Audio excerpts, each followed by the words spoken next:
resisting now, and gave up all as lost, while the 300 families from which the hostages had gone trembled for the safety of the captive children, and urged compliance with the demand. The advocates for submission finally gained the day. The arms were collected and carried in an immensely long train of wagons to the Roman camp. There were 200,000 complete suits of armor, with darts and javelins without number, and 2,000 military engines for hurling beams of wood and stones. Thus Carthage was disarmed.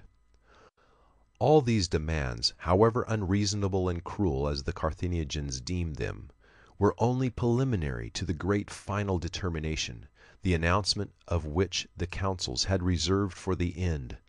When the arms had all been delivered, the councils announced to their now defenseless victims that the Roman Senate had come to the determination that Carthage was to be destroyed. They gave orders accordingly that the inhabitants should all leave the city, which, as soon as it should be thus vacated, was to be burned. They might take with them such property as they could carry, and they were at liberty to build in lieu of their fortified seaport an inland town, not less than 10 miles distant from the sea, only it must have no walls or fortifications of any kind. As soon as the inhabitants were gone, Carthage, the council said, was to be destroyed. The announcement of this entirely unparalleled and intolerable requisition threw the whole city into a frenzy of desperation. They could not and would not submit to this. The entreaties and remonstrances of the friends of the hostages were all silenced or overborne in the burst of indignation and anger which arose from the whole city.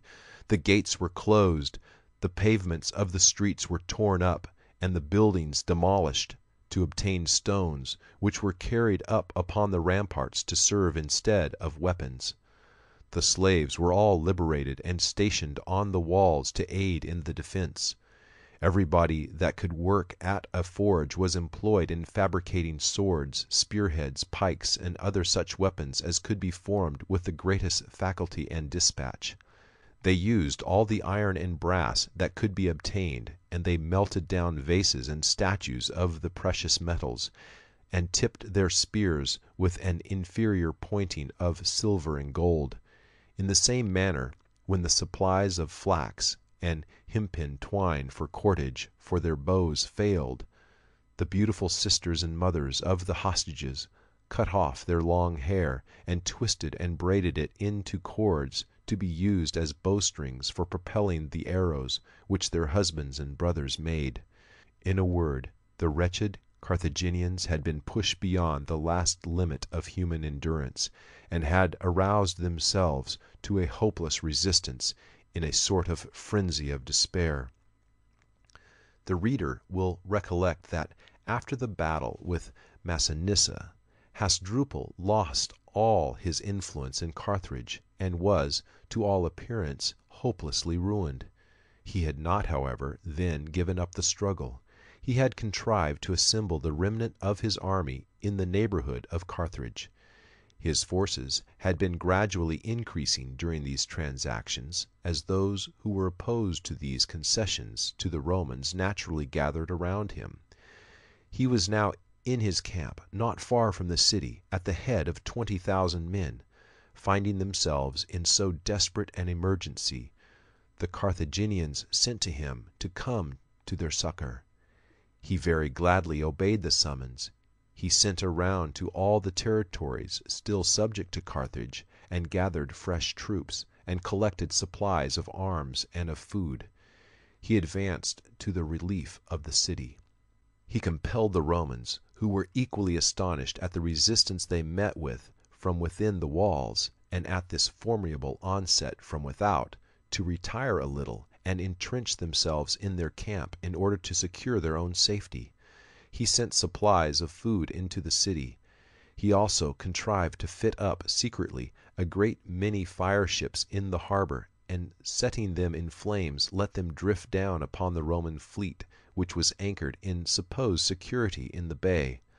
The plan was so skilfully managed that the Roman ships were almost all destroyed.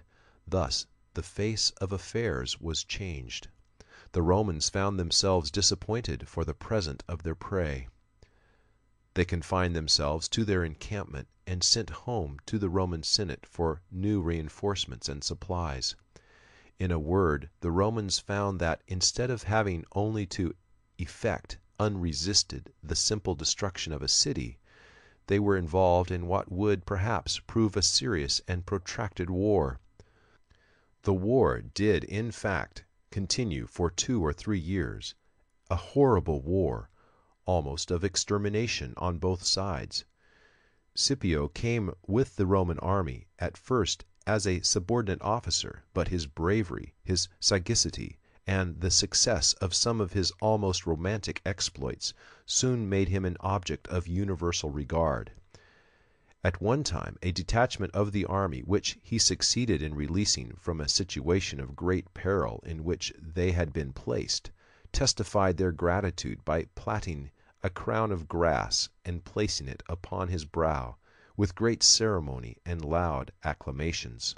The Carthaginians did everything in the prosecution of this war that the most desperate valor could do, but Scipio's cool, steady, and well-calculated plans made irresistible progress, and hemmed them in at last within narrower and narrower limits, by steadily increasing pressure, from which they found it impossible to break away.